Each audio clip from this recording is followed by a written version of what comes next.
basically, Dan, I think I explained to you that Simon and I were mates at high school. And then he ended up going to another high school, and I still saw him here and there. And then we used to jam together, play a lot of beer pong together.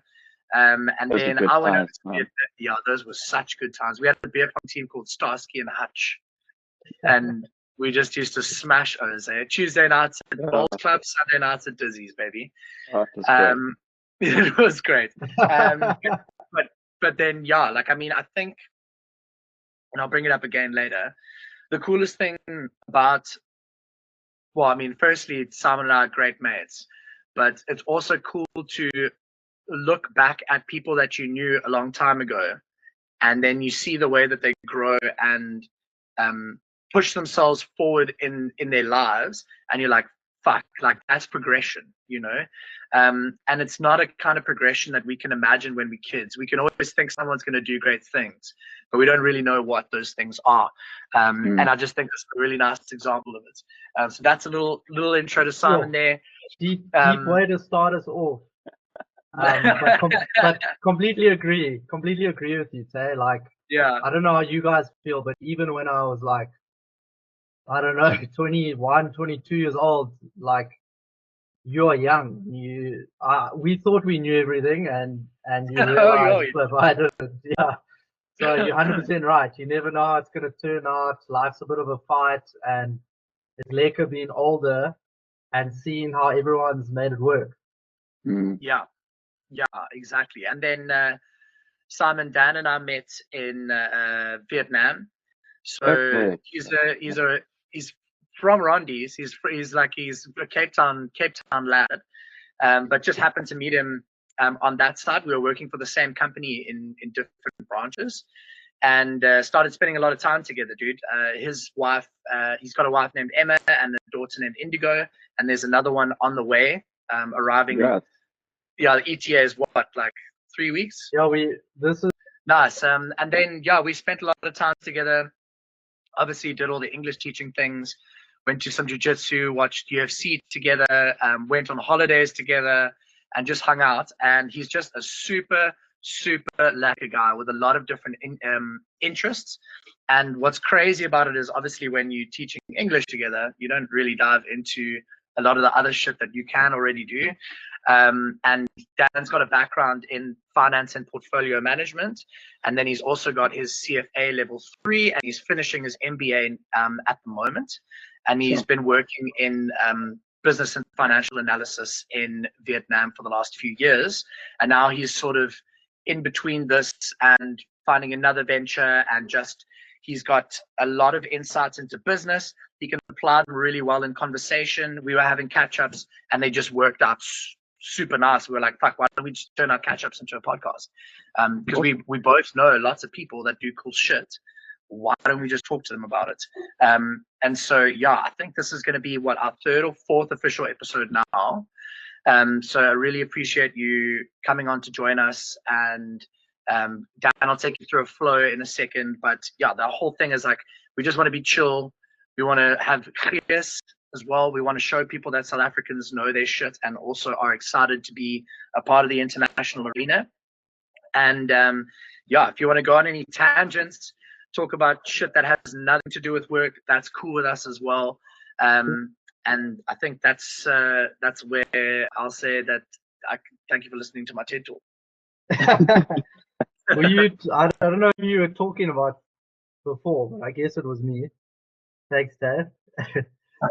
I think so. I mean, we're not like live. We'll clip this up later. I don't know how much Tay told you about what we're doing, but the idea is also to give you a nice little piece of content that you can like pin on your profile, and when people get your profile, they learn more about you and stuff. So we'll clip that nicely.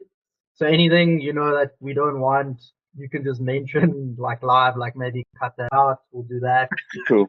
But also part of it is, I don't know, I'm sure you spend a bit of time on LinkedIn, and a lot of the content is, like AI chat GPT, or it's just like blatant sales, like it's hard sales. So people skim over that stuff.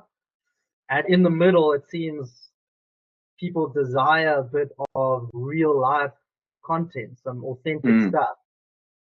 Seems to be like the trend, you know. So and the opportunity. No one can tell your story like you. That's the value there. So we want to try capture that and share it. Yeah, and just I guess create a little bit of a ecosystem of people like us doing the same thing. Awesome. So to the flow, we'll just talk a bit of cuck in the beginning, few laughs. Ask you. It's great that I haven't met you before, so it'll be normal for me to ask you about yourself. Do a bit of that. If we go on tangents, that's okay. Because it's all about being authentic. Then we'll pause for a little bit of a game that we prepped, just to have some fun. Yeah, kind of like a game, something short.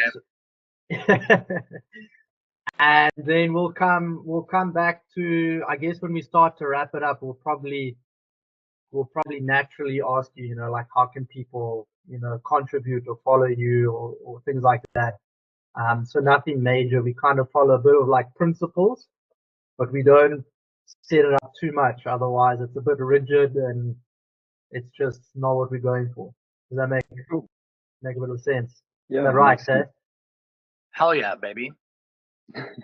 Cool. So should I kick it off with Tay? Why don't you tell me more from the business sense, or like not just the business, but based on what you said earlier, why were you excited to like reach out to Simon and get him on the podcast?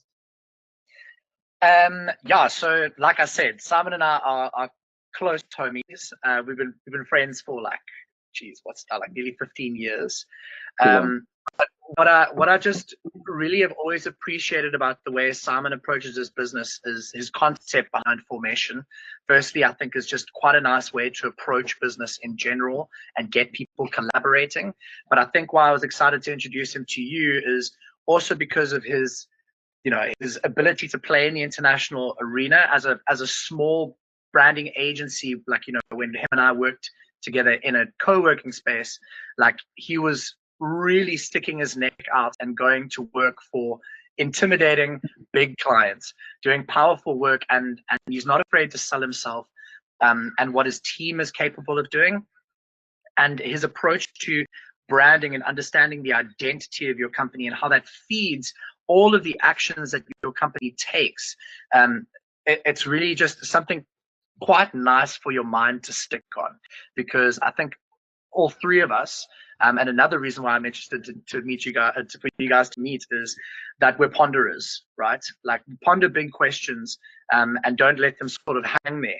And I think Simon brings a lot of those forward with the way that he approaches work. So yeah, I think at this stage it might be really nice to hear directly from you, Simon, as the founder of Formation.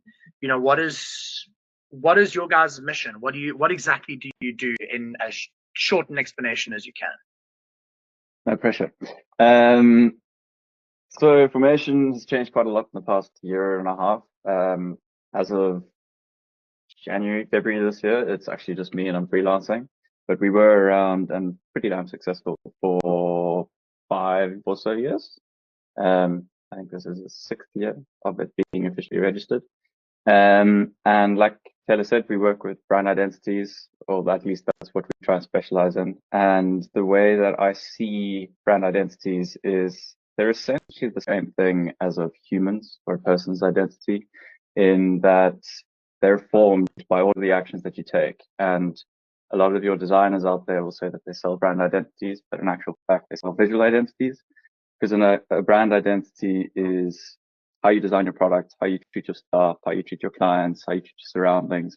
All of these things come together to form your company's identity in the same way that they form a human's identity. And it feeds both ways, right? So it's all of the actions that you take that form your identity, but that identity also helps you to set your course going forward.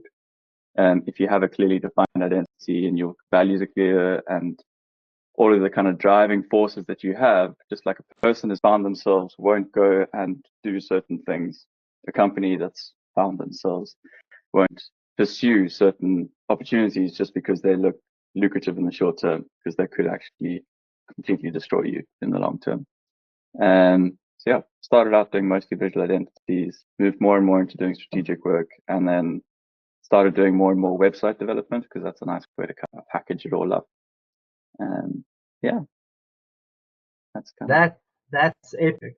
That's epic. That's why I actually wanted to start this podcast based on what you just said, because I've never heard someone describe brand identity like that, and I'm like very much used to that visual identity, and it's not quite making sense to me.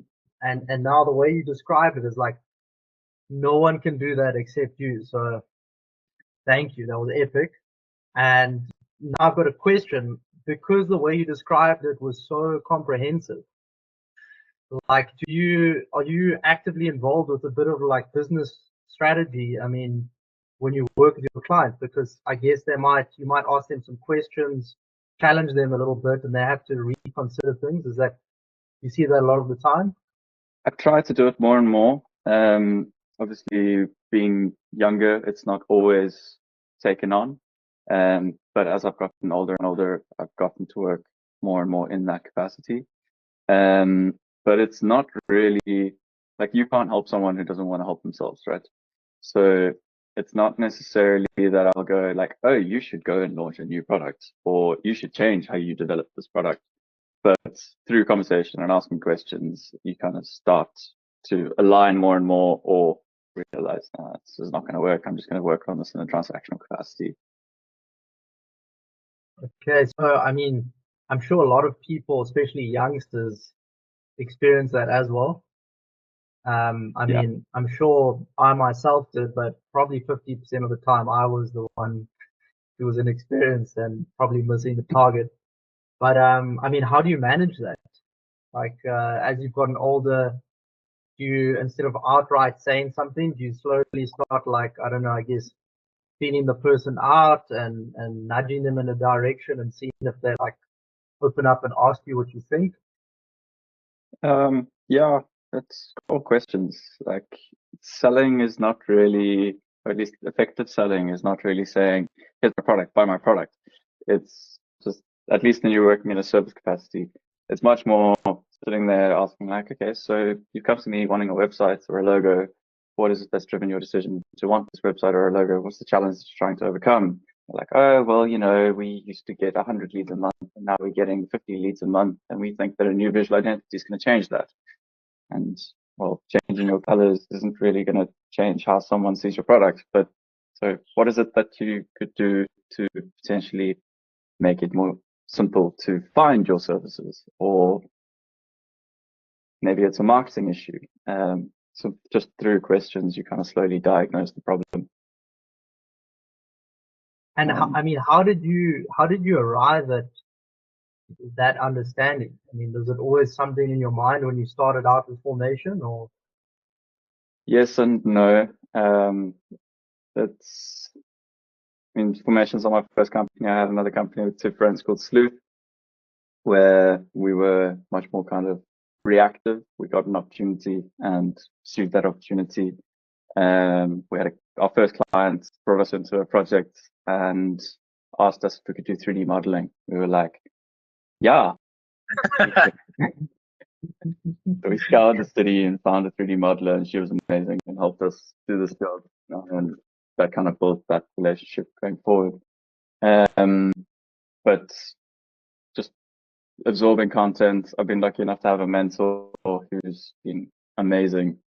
Really has given me so much value.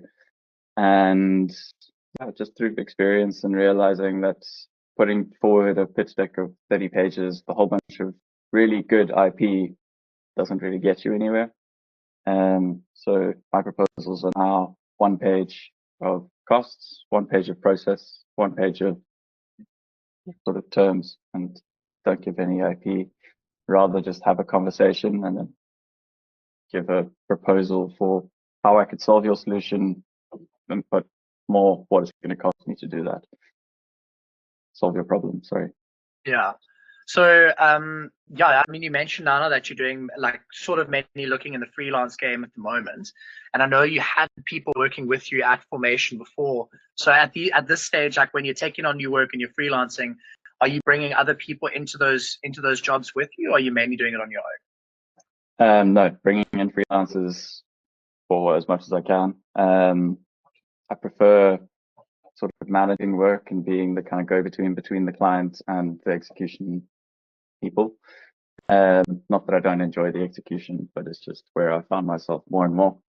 I actually like working with freelancers more than staff for a couple of reasons. Obviously, I love having a team, but one, you don't have the kind of burden of salaries, which is a very stressful thing to be responsible for. But also you're working with specialists the whole time. And that's actually kind of the concept behind the Formation name. So Formation, as in it's a whole bunch of units operating as a stronger whole. So by bringing in freelancers, I get to kind of tailor teams to solve specific problems. So how do you find, oh, sorry, I jumped in there. No, go ahead. How do you find the right people, and do people come to you? How do you solve that issue? Been lucky enough to build up a network over time, but then other times it's make a post on, for the internationals, we have a Facebook group in South Africa called The Resource.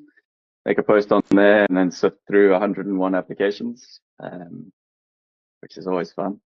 But yeah, it's mostly been through building up a network over time. One of the things that my mentor taught me early on was drink a coffee with everyone. The more people you chat to, the more people you know, and the more likely you are to build more relationships. Yeah, that's sweet advice there. Yeah, yeah, absolutely. And I think if we're going to go down that networking route, I mean, when do you actually decide that you want to have a coffee with someone? So like, because you can meet someone or find out that cool, you know, they do specific task X really well, or maybe you just actually have good chemistry with that person when you chat with them for the first time. Like, where does the motivation come from there in terms of networking, and how do you actually like to execute on networking? I think we're maybe a little bit different, you and I here, Taylor. I am much more sort of, I don't want to say introverted because I wouldn't say I'm introverted. I don't know how much I necessarily believe in introverted versus extroverted. I think everyone's kind of on a spectrum. But another one. Sorry? Yeah. Another one under. Yeah, for sure. It's a question of comfort, isn't it? But you obviously working in lead generation, I think I have a much better knack for doing outreach to people and building relationships with people you don't know. Also, you're just a charming chap. But yeah, mine has just more kind of been meeting people through friends or school or working, or happen to go to an event and someone overhears something I say, or vice versa. It's much more kind of organic. I don't like reaching out to strangers. I'm a little bit shy like that. Yeah. Okay. So that's quite. It's just quite an organic process for you then, in that case, because it's like you say, like being in lead gen, or like I suppose like I'm also kind of partly network for a living in a sense, but like if I look at some situations, like if I'm going to go and speak to a web developer, there are so many of them, bro, and I can do cold outreach, or I can say, hey, any web developers want to chat. Like, sometimes making the decision on who you're going to end up chatting with is so difficult, because there's so many different strengths of so many different companies to sift through. And then again, what you might identify someone who's really good at what they do, but they maybe suck at working in a team, or they're pushovers when it comes to work, and they just listen to feedback from the client and execute on it without pushing back when it could be detrimental for a project. So I think there's so many things to consider when we're networking now. But sorry, Donnie, I think I spoke over you there for a sec. Go ahead. No, it was me. I was jumping in. I was just agreeing with what Simon said. I think I'm probably the same. And Taylor and I have joked about this because I use the words introverted and extroverted. But like I was joking with Taylor, and we joked about calling the post "Get High and Do Sales" because and obviously not high on drugs, but in the morning I go to my like jiu-jitsu club and of friends, and it's very tiring, and I drink a bunch of coffee. So like it's intense and tiring, exhausts me. I drink coffee and then I'm like extroverted, all of a sudden I'm like in that state where I'll go, up to someone and chat to them or reach out to someone, and then towards the end of the day when I'm tired or whatever, like I'm introverted or whatever, it starts to like 100%. feel like a bit of an effort if I have to now. Maybe I get a bit anxious or nervous going out to meet someone. It's a bit of a weird experience to observe that. Yeah. But I don't know about Taylor. Maybe he's just buzzing all the time. No, I definitely get drained. Like, it's funny. So, like, Dan and I often speak in the mornings because he's in Vietnam, so he's like 5 hours ahead of us. So like I'll often wake up in the morning and I've got like 2 5-minute voice notes where he's just rapping, and he's just come from jiu-jitsu and he's smashed a black coffee and he like just keeps going. And then by the time 6 o'clock comes around his time, it's like 1 o'clock here. I maybe sent a message. Gets to like 8 p.m. I'm like, yes, yeah, like Dan never returned my call, bro. But he ended up falling asleep cuddling with his daughter on the couch. And like I think if you do get drained by people, it's important to do it, to spend that time with people in the part of your day where you've still got energy to do it. Like I took a 9 p.m. meeting on Tuesday, and like by that time of the day, like I've already put 5 to 8 hours of focused work in for the day. I'm like, my brain is not braining anymore. I don't want to meet anyone, even though like I came out of the call feeling like pretty like sort of hyped up, but like it would have been better for me if I'd done it at 9 a.m. Do you know what I mean? Definitely. It's tricky with time zones. I've worked with a couple of people in the US, and it comes to that end of day, and you've got to like build yourself up and like almost create this fake energy. And at the end of that call, it's Exactly. And so like I know we were talking about time zones yesterday or Wednesday when I asked you if you could make this session because you're in Sweden at the moment. And like, am I correct in saying that you're kind of doing 50% of your time in Sweden, 50% of your time in SA, or is it like do you take it as it comes, or? That's my goal. I don't like winters. I don't like cold. I don't like rain, and I don't like wind. I'm a sunny person. So I'm trying to get summers down in Cape Town, summers in Sweden. It's obviously not the cheapest way to live. So yeah, but after trying to do living in Sweden for 2 years now, I'm kind of the opinion like it doesn't actually make sense. If I'm going to do the swallow lifestyle, why have the expensive place as my base? Like I don't want to be in winters. It's miserable. It's dark and cold and icy. So I'd rather come back to Cape Town, spend like 6 months there, 8 months there, come here for 4 months for the magical Swedish summer, and then bugger off. Obviously, I do have to be here because family, everyone is here. Yeah, fair enough. Sweden. Yeah. And so, like, interesting one here. Like, what is it?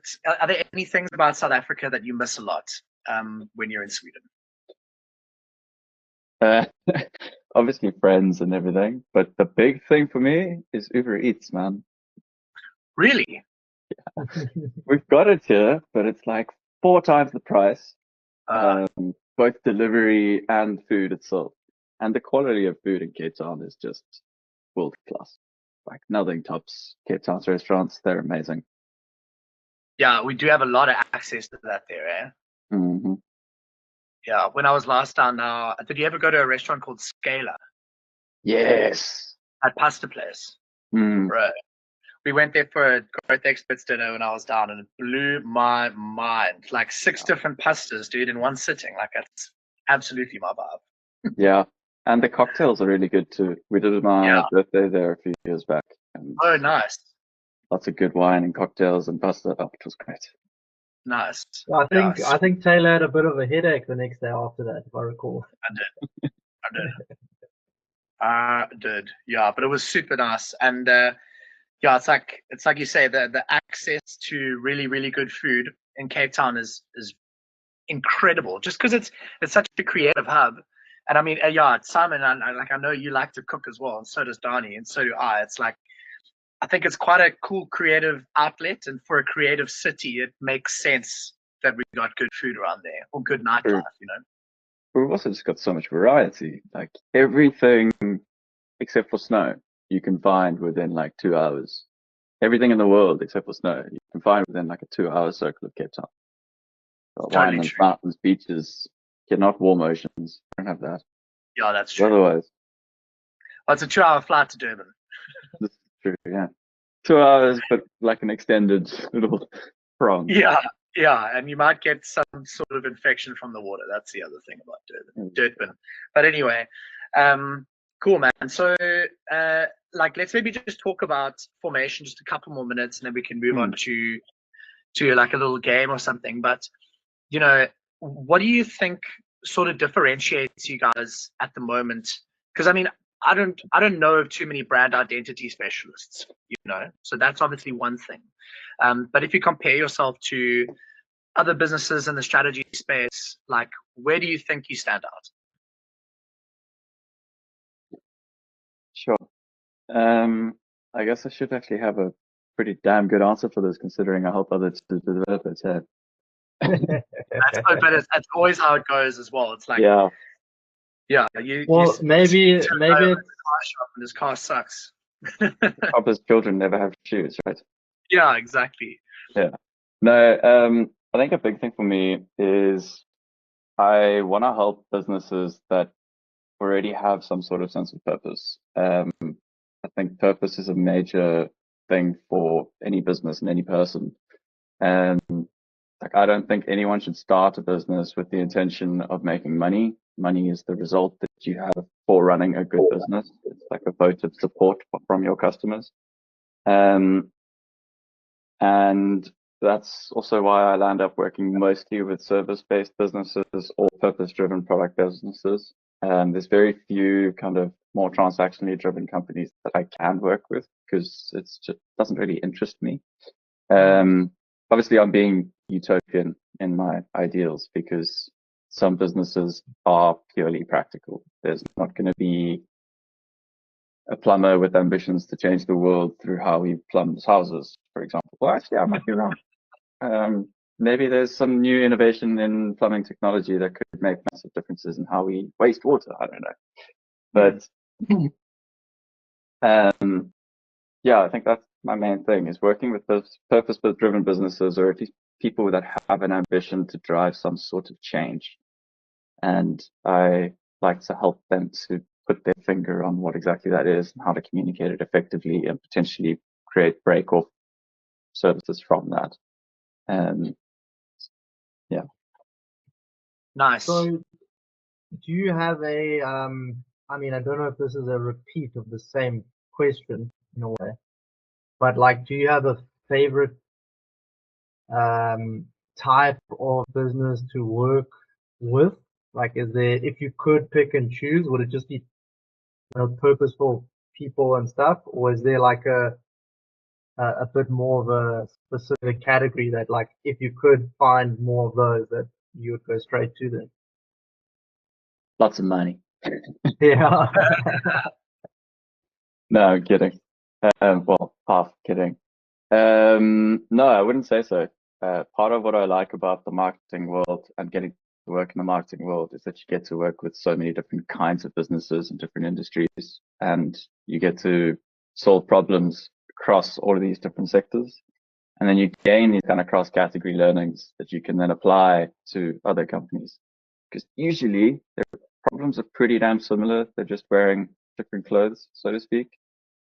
I think if you want to be an entrepreneur, working in marketing is great. I was about to swear there. It's a great way to start. I think you can go for it, huh? I'll keep that in mind. What's the? I think we had a swear in one of the previous videos, and with Callum maybe, say. Yeah, I think I uploaded it. Yeah, uploaded it LinkedIn. No problem. Yeah. So it's up to you. I mean. You know, like studies say that people trust people that swear more. Yeah, more likely to trust them because they feel like they're more candid. Yeah. You know, they're willing to show the dark side too, which I think is good. But yeah, that's an interesting point there, Si. Like, and something that just came up for me when we were talking about it, like, you know, there's something that you say on your website that kind of stands out, just, you know, doing good is good for business. And this sort of feeds your, you know, working with companies that want to create some sort of positive change with the work that they do. A lot of the time we can look at companies and go like, wow, your insurance business is actually super boring and you're looking to just make money off of people. But at the end of the day, what you might be selling there is actually a financial security for someone if something goes really wrong in an emergency, or it's a car breaks, or you have an accident and they're there to catch you, you know. So there is actually some change that comes from it. And like, I mean, one of the first things that comes to mind for me, because I'm working with a lot of software dev companies at the moment, but I think software is a place where people can make a lot of difference in people's lives, from, you know, creating a digital product that creates a tangible difference down the line or directs them to the right place. But I mean, are there any industries that you've been working in where you see people are maybe a little bit more attracted to driving change with their business models as opposed to making money? I don't know if I could put my finger on a specific industry, but I could twist your question a little bit. One of the questions I like to ask in my kind of onboarding process is, if you discard your product or service from your offering and you try and explain the value that you deliver to your customers, what is that? So like, yeah, what is the value that you deliver to your customers without referencing your direct product or service?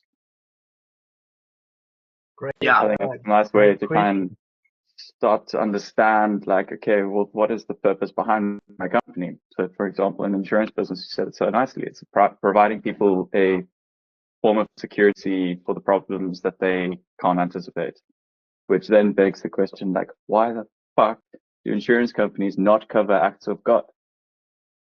It's literally why I get insurance. Yeah. That sounds like there's a personal story behind that one side. Yeah, many people that have like had a tree fall on their car and insurance is like, no, sorry, act of God. But I can't. That's what? Yeah. Yeah. Yeah, it's quite funny. So like I said, I'm working on my shit box at the moment, my laptop, because my other one crashed. And Jason, like, I thought it was insured because it was cheaper for me to insure it through my parents' home insurance, and they had like quite a big policy. And I was like, cool, well, slap my laptop on there, let me know how much it is. Been paying them for that, and it turns out they actually switched providers in January. And when they switched, the broker didn't actually take the laptop insurance over to the new policy. So I'm paying for it, and it wasn't actually insured. And then when I went to go and get my 16,500 Rand quote on repairing it, I couldn't actually call on my insurance. So I called Jason in a frenzy. I was like, Jason, please tell me there's something can happen here, bro. And he was like, you know what? I've got this incidental insurance. And I was like, what on earth does that mean? And he was like, basically, he doesn't have to stipulate everything that he's insuring on that policy. He just has, he's like, I have a life and I have a bunch of things. Sometimes you're going to need to cover those things. And basically, like, I've got a laptop that he'd given to me for work, like, not in his possession, not in his home. And he can just go to them and say, look, I gave an asset to an employee, you know, it's crashed, I need you to cover it. And they like, sharp, let's go for it. So I think, yeah, let's also look into incidental insurance in the future, dude. Yeah, because it's crazy how much they sometimes won't cover it. Sponsor of this week's episode. Yeah, incidental insurance from that insurance company. whoever they are. Give us the call. Yeah, please. Yeah, and if anyone has any leads for places we can get incidental insurance from, let me know, because I don't like my current insurance provider doesn't have that. No. Cool. So Tay, should you want to keep going, or I thought this might tie in relevantly to the game. I don't know if you want to hit that direction. Yeah, no, not to build it up too much. Yeah, go for it. But so Simon, you obviously you said you had other businesses, you know, before now, and as we spoke about in the beginning, no one could predict our journeys. So this game is like we'll play a few rounds, and just change the constraints. But it's basically like if you were starting again, like when you know you leave university or whenever you start your career, what would you do? So if you were starting again, and you could forget what the first constraint was, Taylor. If you were starting again and you could say hire like one person, freelance or whatever, but you just get that either one person or one role, like what would it be and why? Why do you choose that? Sure. I want to say either an assistant in some form or an accountant. But an accountant who actually like gives proactive advice. It's so easy to, you know, get your first big paycheck and be like, well, I'm going to go buy some things. But for them to actually say, hold up, take 20% of that, put it away, save that up for the year. And then when tax comes around, you'll have an interest in your tax amount. Oh, that's great.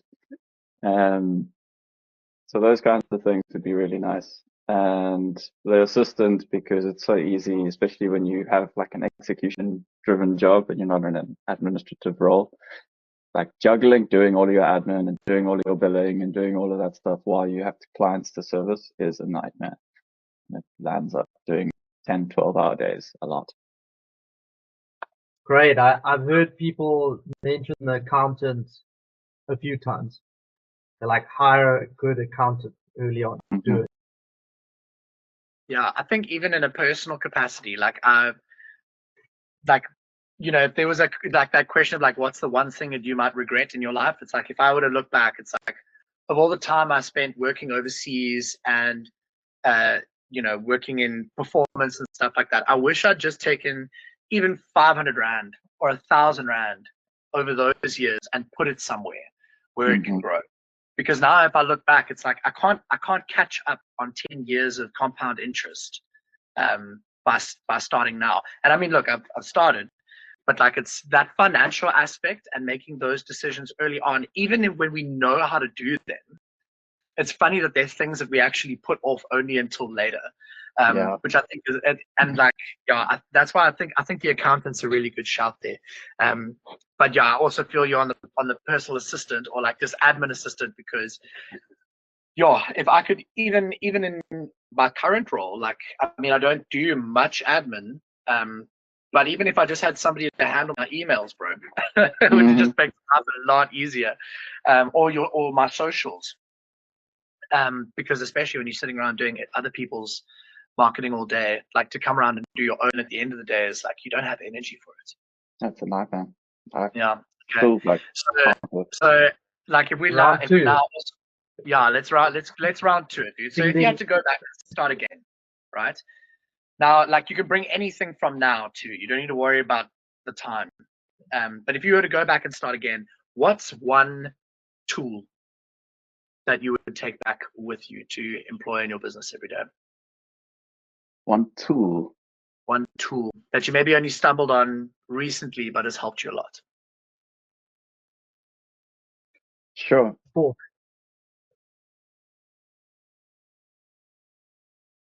I think I probably would have tried to employ some sort of project management system earlier. I still have this absolute like blocker towards it.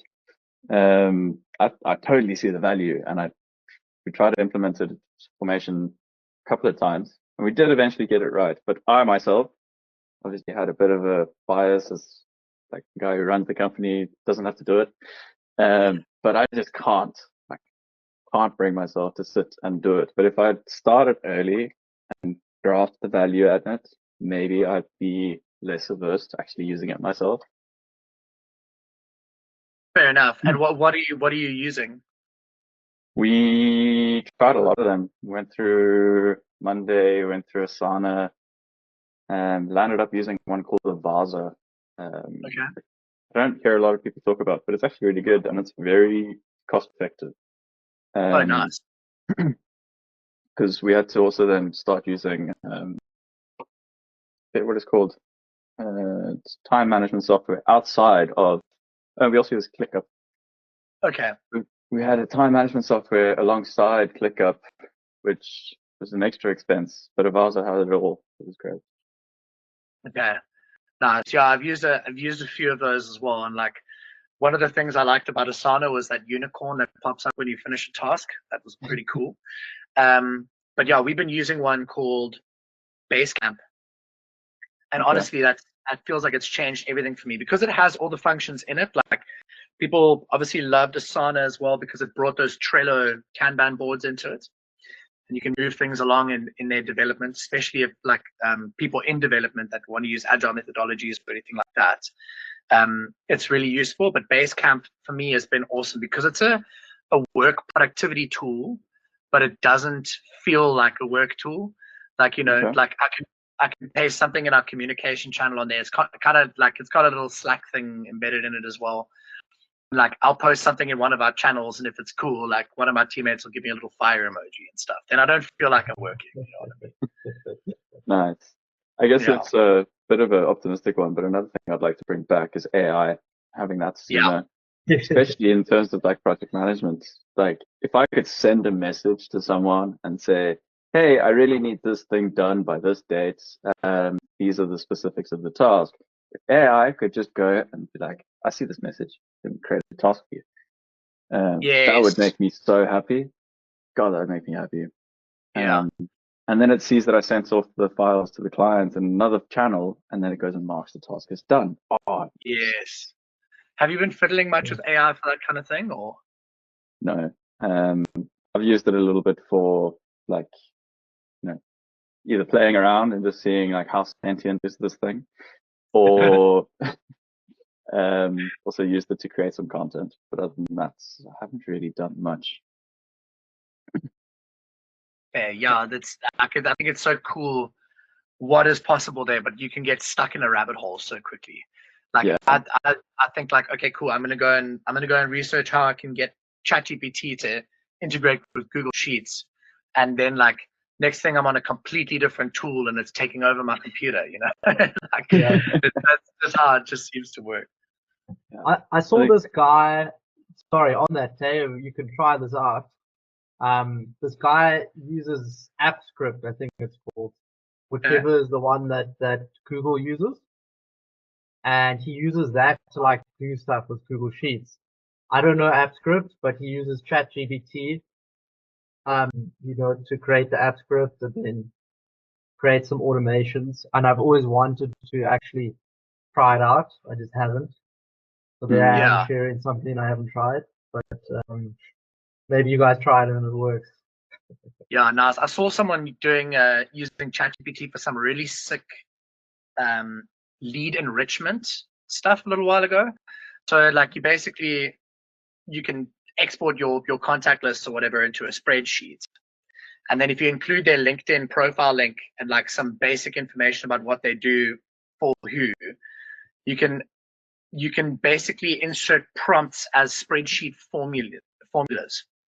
And then it can go and say, okay, cool. It'll take that link, go and read the profile, read some information, and then come up with, you know, a one-liner that'll relate to how my offering can satisfy the problems that they probably face in their role, and then also make a personalized comment on their skills or something like that. And it's pretty amazing. But then a lot of the time it can get like, that's the other thing with cold email messaging or cold LinkedIn messaging. Now I'm going down another rabbit hole. You need to just keep things as succinct as possible, because if I go and make a whole personal things, like, it's like I want a two-liner and that's it. But anyway, we can chat about lead gen another time. I think, yeah, Don, you want to answer the next question there? It's on that, because this will be good for you guys, the marketing gurus. But you starting again, but you only get one marketing channel to grow your business. Which one and what do you pick? Oof. So I haven't actually done much marketing. I think, as formation, I put out one social post in 6 years. I mean, we only launched our website in year 5. But Epic website, by the way. Yeah, thank you very much. I love it. I think there's one. some room for improvement, but I do like it. I mean, my favorite thing has been referrals. It's how I've built my business. It's in like over all the years. But it's not very scalable. So I guess it would be nice to bring more actual marketing activity and not be so reactive into my earlier days. And it would have to be LinkedIn. It's going to make Taylor happy to hear. Yeah. It's just the one that makes sense. People in the right mindset. I think a lot of people go way too kind of transactionally driven and sales driven in their content, as we mentioned earlier. Like, especially if you're in the service space, you need to show knowledge, not try and sell deals. Yeah, And fair enough. can I ask Simon a question quickly, Ted? Just because you were talking about people having like purpose and stuff. Do you think it's important that they capture that, like on LinkedIn already, at least? I don't know, candidly or whatever. Do you think there's like a big benefit for people to do that? Definitely. Obviously, you can't just go and post, my purpose is to do this, and post that over and over and over. But to kind of embed that into everything that you put out, and have your values permeate into what you are putting out there. Show people what you think about things and what you care about, and it's interesting. That's how we form friendships, right? So why not use the same logic in business? Love it. Yeah, I think that's sick insight. And yeah, Simon, I've actually got like a little. Jason sent a newsletter out a little while ago about creating a scalable referral system. I'll send it over to you. But I think that that's also a really. I think you're totally right. Like, if I were to look at it as well and say, if you only got one marketing channel, okay, if we're thinking a channel, like, it's got to be, to me, it's probably email, just because of like firstly, how unregulated it is, and secondly, then also just it not being controlled by any algorithms or anything like that, and how accessible a lot of that data is. Like, if you want to do cold stuff, but then also, like you say, I think email ties in super well with your warm leads. You know, like with the people that know you and understand you and would work with you and would refer you to people, and like, there's just so much you can do with that. And then on the referral side, like, there's so many ways to create reciprocal relationships with other businesses and other people, and just make it fun to be in referrals, you know, like, especially if you get into gifting and stuff like that. Like, now when we get referrals, like, even if we don't close the lead, we send a gift off to the person who sent it over. And then it's usually we make it really certain that it's like not branded with any of our stuff, that it's something that they're going to use really really frequently, so that they're always thinking about us and maybe send us more referrals.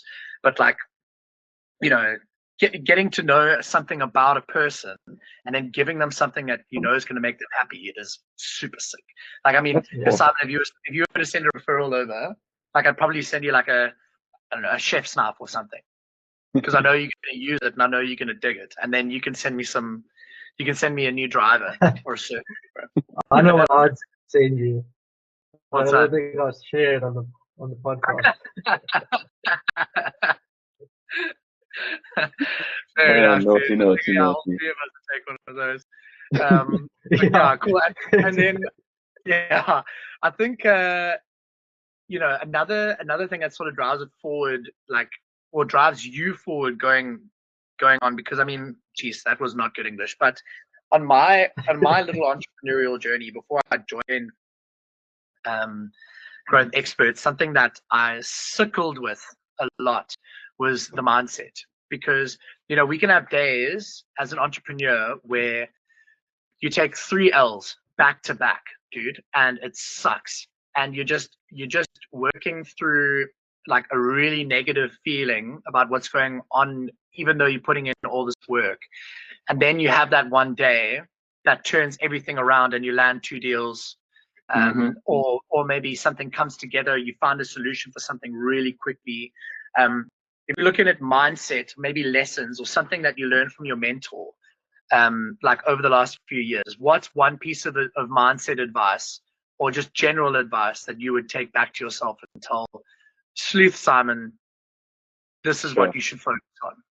It's a very topical question. It's something I've been battling with just lately. Especially, I think it started beginning-ish of last year, or second quarter of last year when I moved to Sweden. Obviously, moving is one of the most stressful things you can do. Moving country, even more so.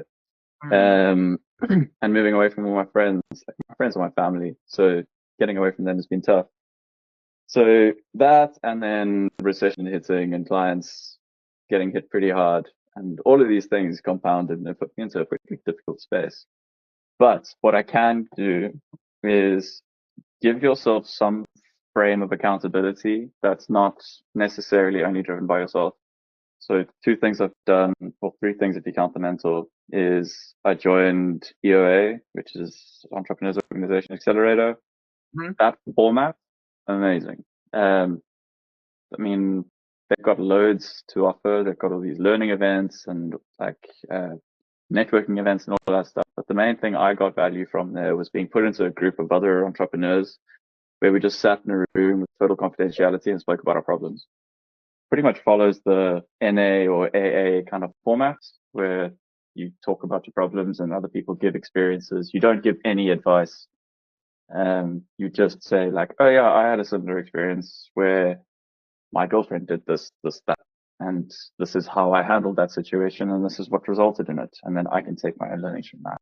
That is so valuable. And then tie that into actual business stuff where you set goals and all of that, and people hold you accountable to your goals. So I've recently now also started dealing with she's a life coach. It's quite a recent thing. And we're going to be doing like a bit of a trade exchange. So I'm going to be helping her with kind of defining her identity, and she's helping me with dealing with the difficulties of moving and forming new social circles. And she's basically someone that says like, you said you were going to go to gym. Have you gone to gym? It does so much.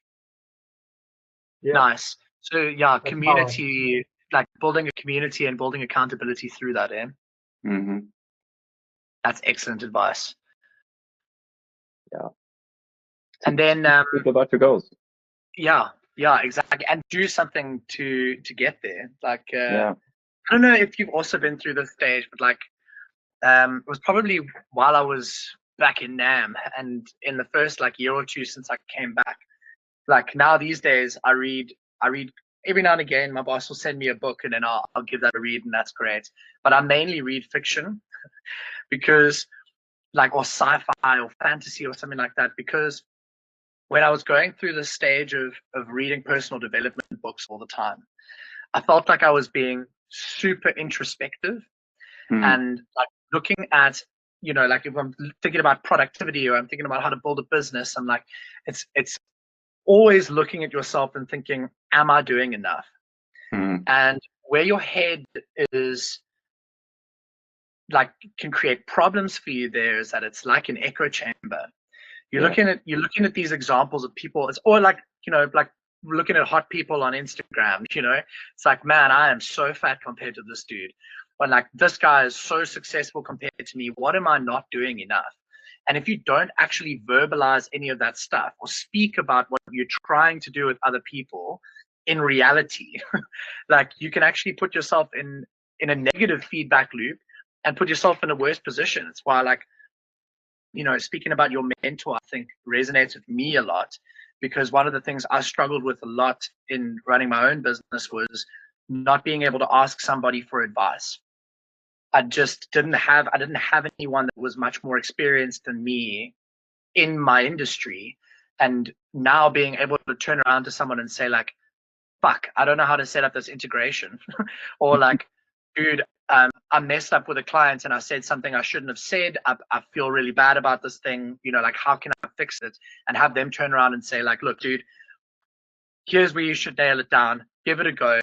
Don't be too hard on yourself. Like, or just having a community, like chatting with Dan every week, you know, or Josh and other Dan, you know, like just being able to run ideas off of each other and tell each other that things aren't the end of the world. I think that's really, really important. 100%. Realizing you're not alone is a big deal.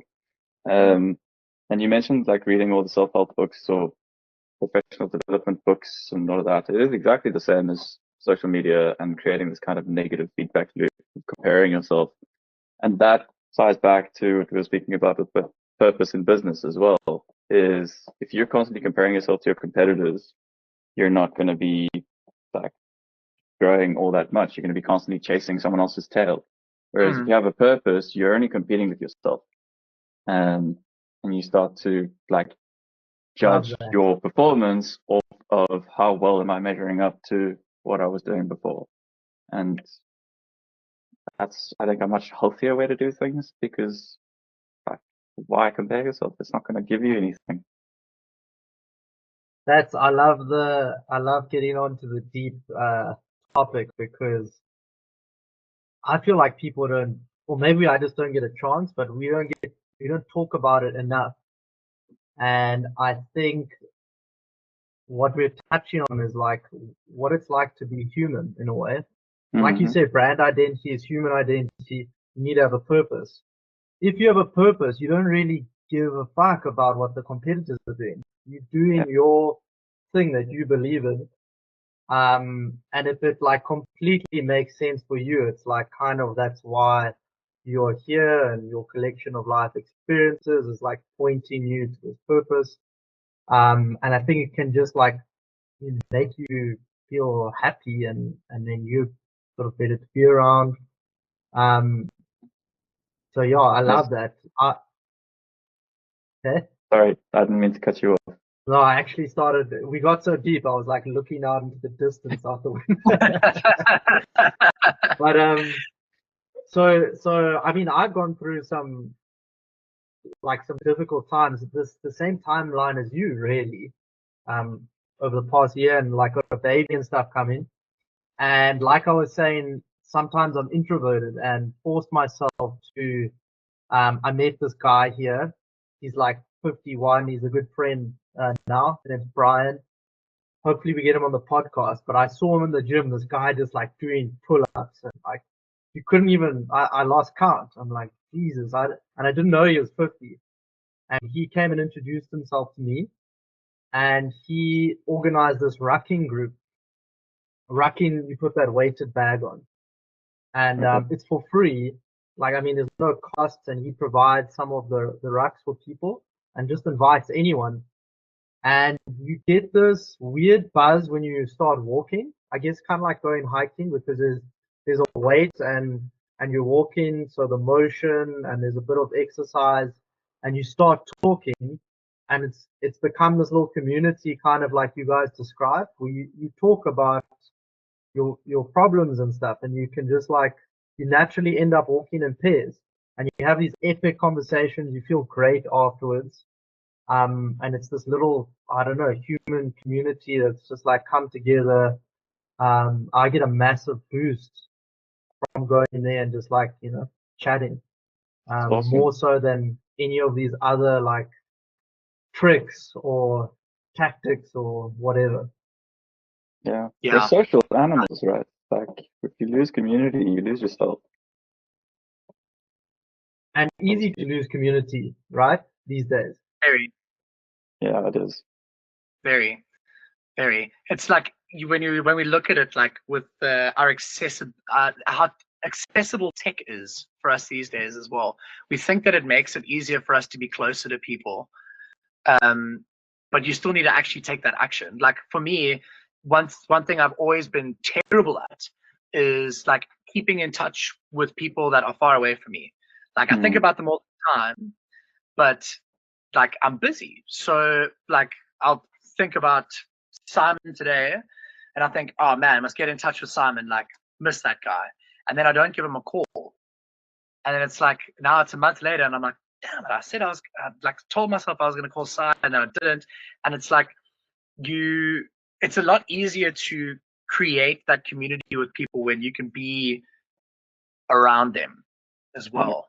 And that's something I've struggled with here because in George, or in the garden route at least, because there's quite a lot of kind of reminds me of when I lived on the mine when I was growing up as well. There's quite a lot of, let's call it friend churn. You get friends that come into a place and you start to get really close with them, but then they move on and go and do something else. Like a lot of people here work in the yachting industry, so they'll be away for like 2 months, come back for 2 months, away for 2 months, back for 2 months, and then there's kind of like this void when they're gone, you know. And then there's also friends that I make here that I think, okay, cool, this person is really cool, but like, can they be my boy? Do you know what I mean? It's like, it's so different. It's so different from making friends with people like at school or at uni. You go through like an experience with them, or Vietnam, you know, you go through like a new experience with them. You get close, you get open and comfortable sharing things with each other. But then to meet someone new in a bar, or, you know, playing golf or surfing or something, and then trying to build a friendship on that is really difficult, especially if you're not working together or anything like that. And I feel like that's something that maybe I'm missing. It's like, and maybe I'm being too picky and thinking like, I don't really like what this person does in that setting, so I'm gonna try and distance myself or something like that. But I don't know if you guys have got any advice. Like, I mean, how do you make closer friends when you've just met someone? Or maybe this is just a problem that we can link on. No, it's a good thing you're touching on. I think it's harder when you get older. Definitely. It's and I see it now. So maybe Simon, you know, you've just moved. I had a bunch of friends here.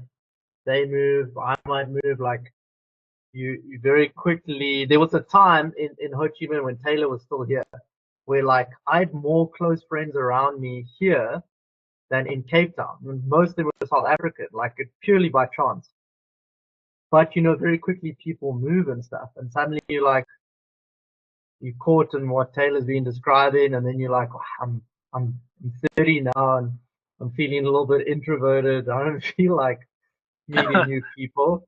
And then, like Taylor said, you want a close friend that you can, I guess, you know, talk about your problems and I guess be vulnerable with or whatever. And I don't know, Taylor, for me, jiu-jitsu is that's been like a godsend for me, just seeing the same bunch of people that they all seem to be nice. It's closely knit. I have to show up. I don't have to show up, but it's like that accountability thing. You're like, why aren't you at training, or are you going to come next week? So for me, that keeps me sane, I guess. I don't know what I would do if that wasn't an option here. I don't know what you think, Simon, if you have nothing like making you feel vulnerable than having some dude's gooch in your face for half an hour in the mornings. Nothing better. Yeah. It is up close and personal though, I guess, like, because you're also putting each other in vulnerable situations. You're allowing people to do that. Like, maybe it's something that opens you up to discussing more. I mean, like, I'm not trying to be funny here, but like, you know, rugby for me was always something that just brought me close to people. Like, you're in a team, you're putting your body on the line, like you're all working together for one common goal. I think that's cool.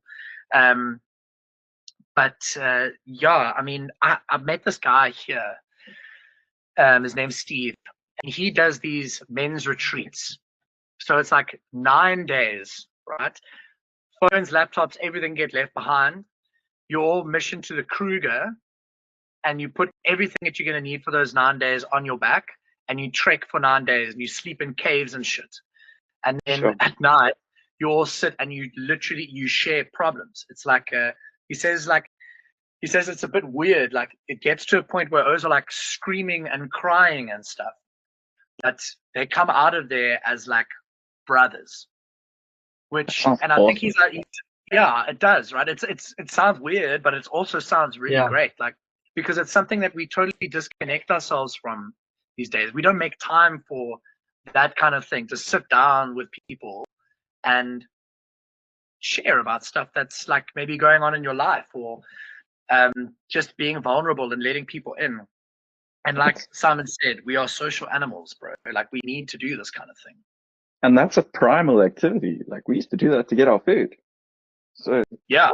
now we don't do it at all. And 30, 40 years ago, people would knock on each other's doors without any sort of prior warning. And now you got to message someone before you phone them. Like, Yeah. Yeah. Yeah. It's actually totally, yeah, you message them before you phone them even. Yeah, and what do you think that has anything to do with etiquette? Like, do you think etiquette has changed a lot in the last few years for us? I think it is definitely an etiquette thing, but it's also, I don't know, this kind of growing distance. Hmm. Like you said, we're more connected than ever, but we're also more isolated than ever. Yeah. Yeah, I mean, losing touch with being human for me is, I think that's why there's so much more depression and stuff, you know, and more fighting and all of that stuff.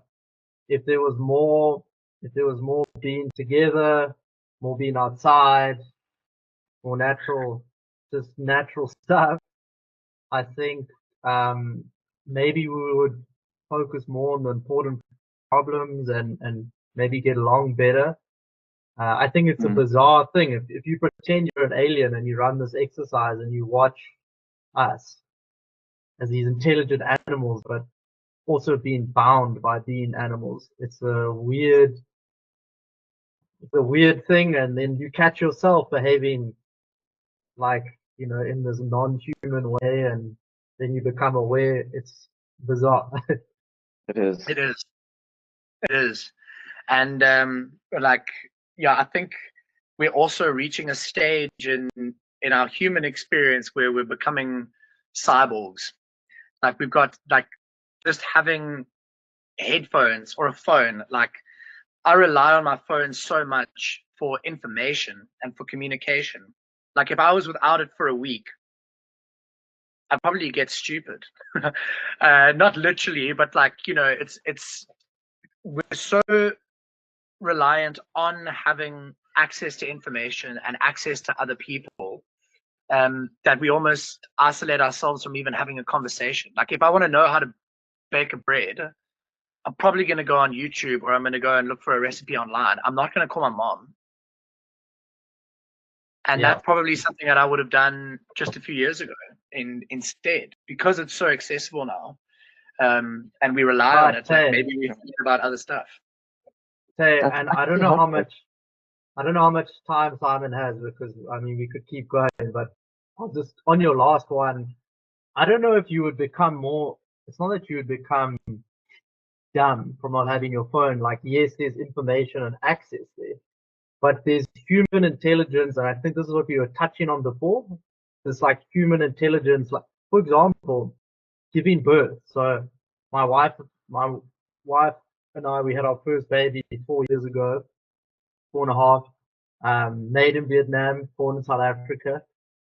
And and you know, she's an occupational therapist, so she's got all this knowledge. And we read books, and you know, it wasn't planned, so we were excited and rushed, and you know the deal. And what we learned from that was, like, we got super stressed about a bunch of things, but watching her go through it, it's like her body made a fucking human, and it knows how to do that, and it knows how to give birth, and it knows how to nurture. Like, if you follow your instincts and you ignore all of the information, you're going to do a great job, because you Mm. have this intelligence or this design. But if you get overloaded with intelligence, you get stressed out, you go against your instinct, you make a few mistakes, the information can make you dumb in a way. Intelligence breeds misery. And you maybe, like, when you're overloaded with information, you can end up with decision paralysis too. Yeah. Sometimes wanting to know all the background to the decision you're making makes a decision harder to make. Yeah. I like that though. I like that, hanging on to or relying on your instinct a bit more, or your intuition. because that's a good point. Like, I mean, Jesus, quite a crazy thought to know that the human body knows, just instinctively knows how to make a child. We're so good at it. We're so good at it. Yeah, yeah, it is what we've done forever. But yeah, I mean, I don't know. I think a good place for us to maybe sort of come around here, because we've digressed, which is in a good way.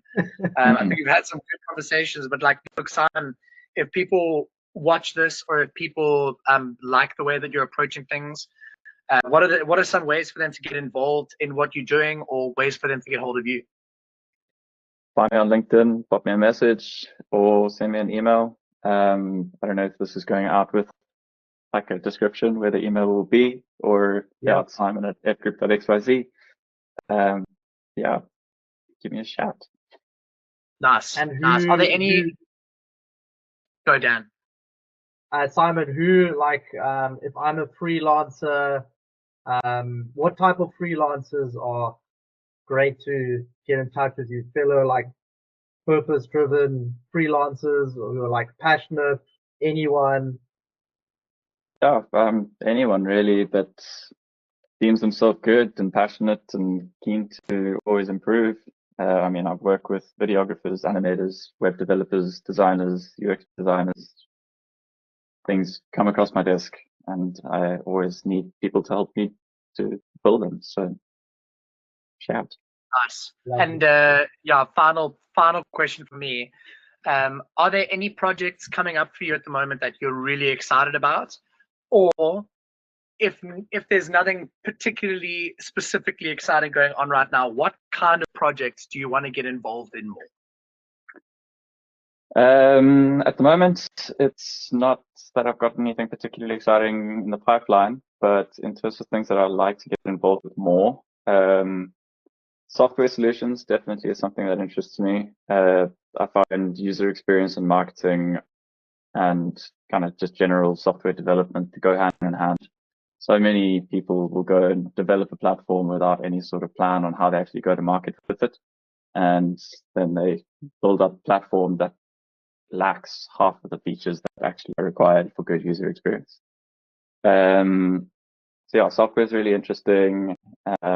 Any sort of nice product development ideas that are beneficial to the world. So like more environmentally friendly ways of going about certain product development cycles, etc. Yeah, innovative, cool ideas. I'm keen. Excellent. Thank you for that, Drew. Yeah. Yeah, okay, I'm gonna hit. Thanks for the. Yeah, you hit stop, bro. I was just saying thanks for the. I really enjoyed this. Yeah, this was great. It was like just hanging out. Yeah, I think that was nice. And like, Sam, I think I mentioned to you and Dan over the last couple of days that I want to do a little less of the business talk and also get into a bit of real stuff. And I think we segued into that really comfortably this time. So thank you very much for being authentic, bro. Yeah, this was awesome. I really enjoyed it. I could do this again.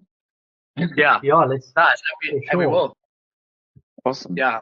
I think it'd be pretty cool for us to also have like little looking back episodes, you know, after 6 months, like what's been going on in your life since we last had this conversation. We can review it and say, okay, cool, bro, have you started racking? How's things maybe going? Taylor screams in a cave or something. Yeah, so maybe I'll go scream in a cave and cry with some dudes in the wilderness. You never know. You never know. But yeah, shit, dude. Thank you, Sam. I really appreciate you coming on, man. Awesome. Thank you for having me. This was great fun. Cool. Need to see what comes of it. See if I shudder in shame, or if I'm like, hey, this is actually pretty good. Yeah, I think you'll be pleasantly surprised by yourself, dude. Cool. 100%. 100%.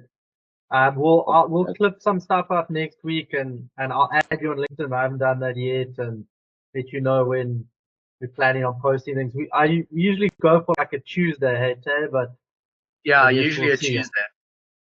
Yeah, Dan's our editor man at the moment, so I'll see what he cooks up over the weekend, and then we'll go from there. But awesome. Yeah, okay, shit. Friday.